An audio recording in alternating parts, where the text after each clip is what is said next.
येईल का जुळून नाते? शिव मात्र एक एक सेकंदाची गिनती करत होता. इथून पुढे म्हणजे त्याला भीती कोणत्याही क्षणी हे दोघं भांडतील.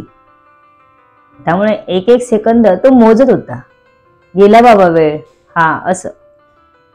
दिव्याचं जेवण झालं तसं त्याने शिवला जेवायला बसायचा आग्रहच केला. तसंही आदित्य अजून जेवतच होता. दिव्या पटपट जेवली होती. तिला आपल्यावर आदित्यची नजर जाणवत असल्यामुळे जास्त उशीर त्याच्यासमोर थांबू वाटत नव्हतं. शिव सर, तुम्ही जेवायला बसा, तुम्हाला देते काही हवं असेल तर, दिव्या म्हणाले. शिवला आदित्य लूक देत होता. त्याच्या मधल्या मध्ये मदन आता ऐकायचं तर कोणाचं? शिव नंतर बसतो, आदित्य बोलला.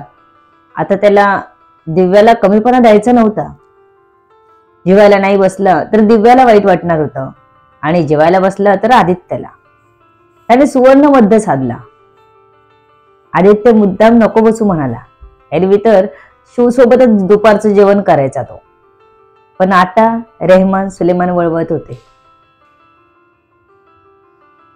दिव्या मॅडम, ते स्वीट आहे ते तुम्ही तुमच्या हाताने मला द्या खायला. मी नंतर जेवण करेन, मला काम आहे थोडं. शिवने आपल्या बॉसची बाजूही सांभाळून घेतली आणि दिव्याला दुखावलंही नव्हतं. दिव्या, मला काहीतरी जळल्याचा वास येतोय ग, शिव दिव्याला म्हणाला. आणि दिव्या आदित्यकडे बघून खो खो करत असली. तिला कळलं शिव कोणाला म्हणाला. आणि दिव्याला हे चांगलं माहित होतं ती शिवला करते, त्याला नाही करत. हे आदित्यला आवडलं नव्हतं. आदित्यने दोघांना एक भेटक लूक दिला तसं दिव्याने आपलं आवरत शिवला स्वीट द्यायला गेली.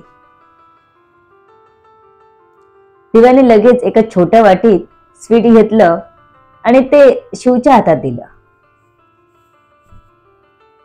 तू उभा राहूनच खात होता तर दिव्याने त्याला जबरदस्ती खुर्चीत बसायला दिलं. तो बसला पण आदित्यकडे अजिबात बघितलं नाही. वाटी खाली केली आणि तुकारामला सगळं उचलायला सांगितलं.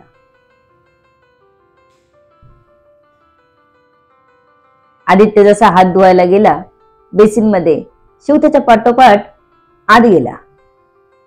मी 5 मिनिटं बाहेर जातोय, तुम्हाला दिव्या मॅडम सोबत वेळ देतोय, त्यांच्याशी नीट बोला, मी उगाच कबाब में हड्डी नको, शिव म्हणाला. आणि जातच होता की आदित्यने त्याला थांबवलं.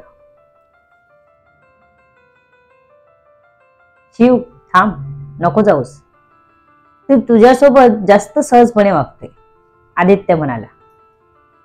आदित्यला कितीही जेलसी झालं तरी त्याला माहित होतं दिव्या शिव सोबत जितकी सहज वागते तितकी सहज ती आदित्य सोबत बोलतही नव्हती. ती मुद्दाम शिवला जेवण देत होती माहित होतं त्यांना. शिव आणि तो सोबत बाहेर आले तर दिव्या बसली होती. दिव्या, तुझा पगार केला का? एकदा अकाउंटला विचारून घे.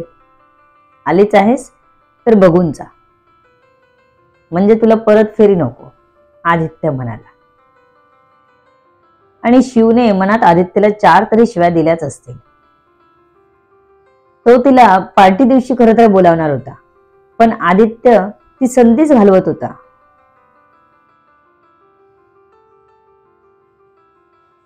शिव केबिन मधून लगेच बाहेर गेला आणि तावडेंना कॉल करून दिव्याची सॅलरी 3 दिवसांनी तयार असेल सांगा, ती आत्ता विचारायला येईल तेव्हा.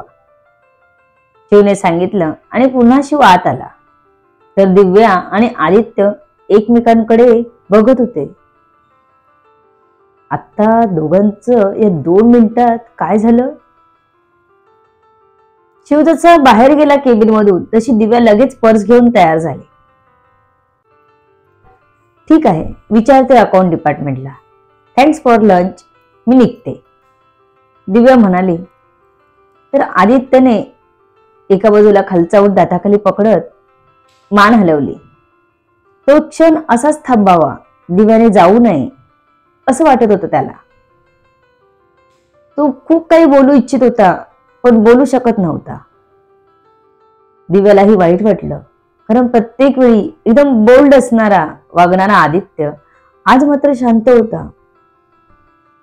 एव्हाना त्याने हात पकडून ओठ टेकवायला हवे होते, पण त्याने तसं काहीच केलं नव्हतं.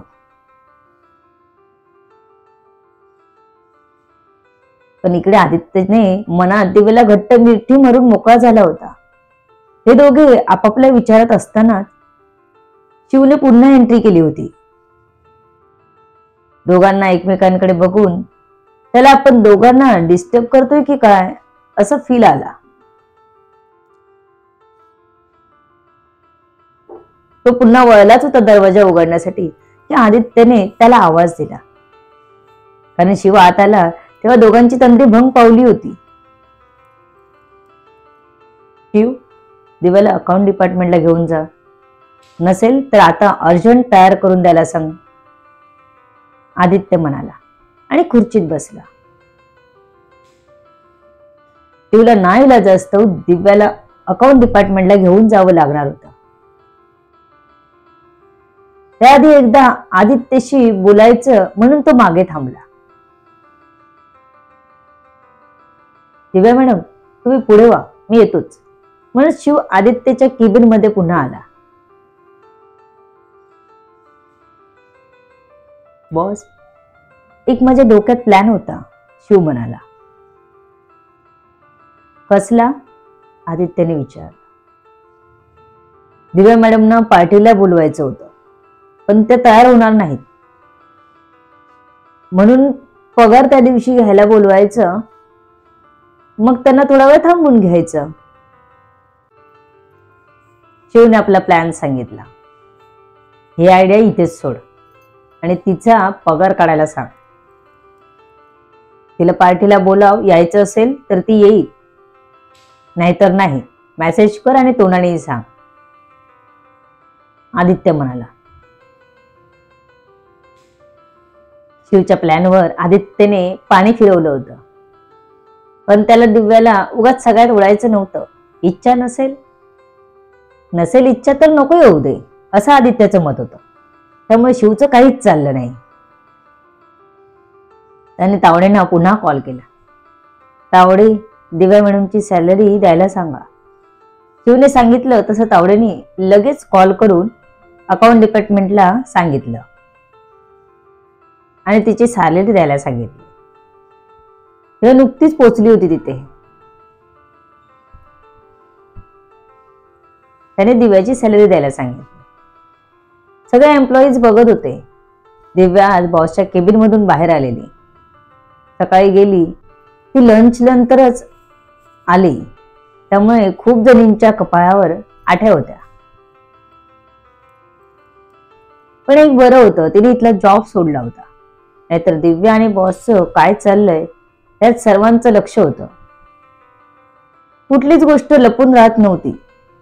त्यामुळे दिव्याच्या टेबलवर आलेले चॉकलेट्स बॉस देतो हे माहीत झालं होतं सगळ्यांना. त्यामुळे तशी दिव्या सगळ्यांच्या नजरेत आलीच होती. पण ह्या सर्वांची दिव्याला कल्पना नव्हती. ती आदित्यपासून लांब राहत होती. आपण कुणाच्या नजरेत येऊ नये यासाठी धडपड करत होती. आदित्यला बॉसने जाऊ दिलं ते बरंच केलं होतं. ती तशी तिथे काम करू शकली नसती. तिला आदित्यला मारल्यानंतर काम करणं कठीण गेलं असतं तिथे. आताही ती जेव्हा केबिन मध्ये पाय ठेवला तेव्हा तोच पहिला प्रसंग आठवला तिला. रक्ताने भरलेला त्याचा चेहरा आणि ते व्हाईट शर्ट. तिला आताही तितकीच भीती वाटली. शिव होता म्हणून ती तिथे थांबू तरी शकली होती.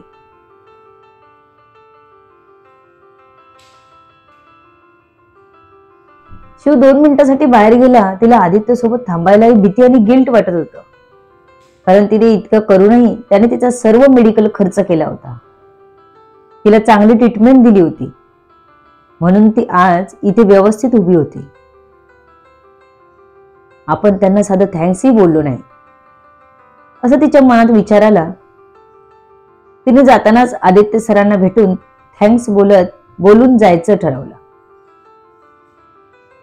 शिवही तिथे पोहोचला.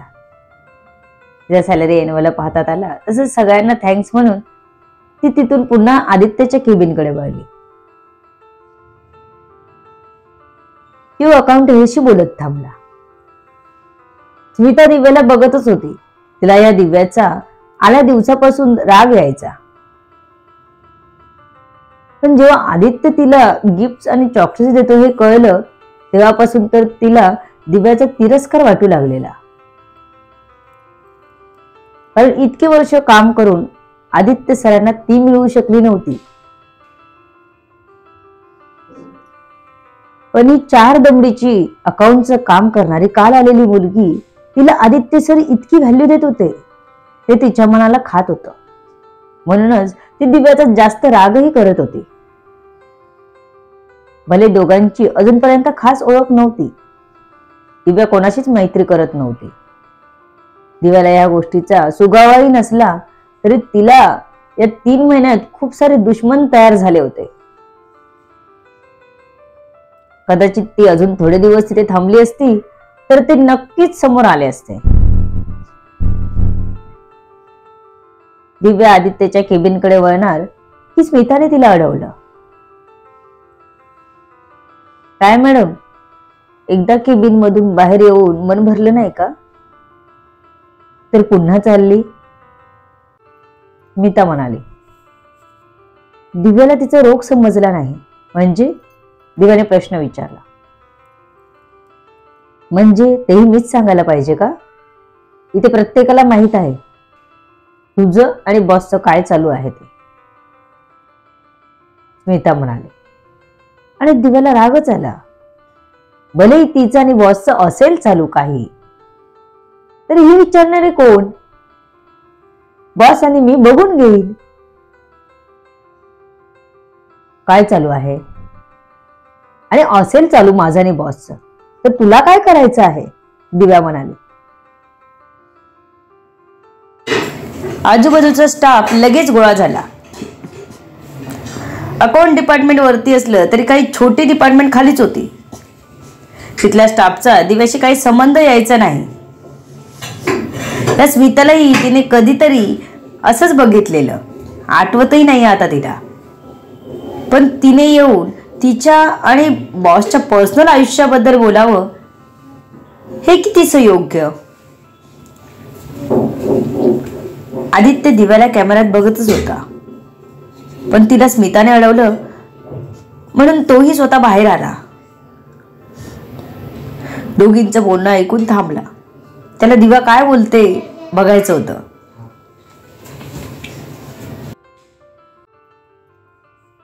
तुझ्यासारख्या बावळट मुलीशी बॉस आपलं नाव तरी जोडतील का? तू जास्त हवेत उडू नकोस.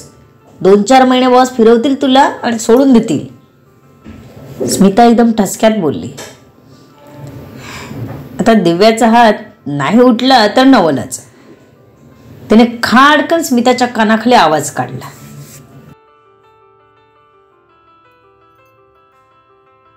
बघूया पुढे काय होतंय.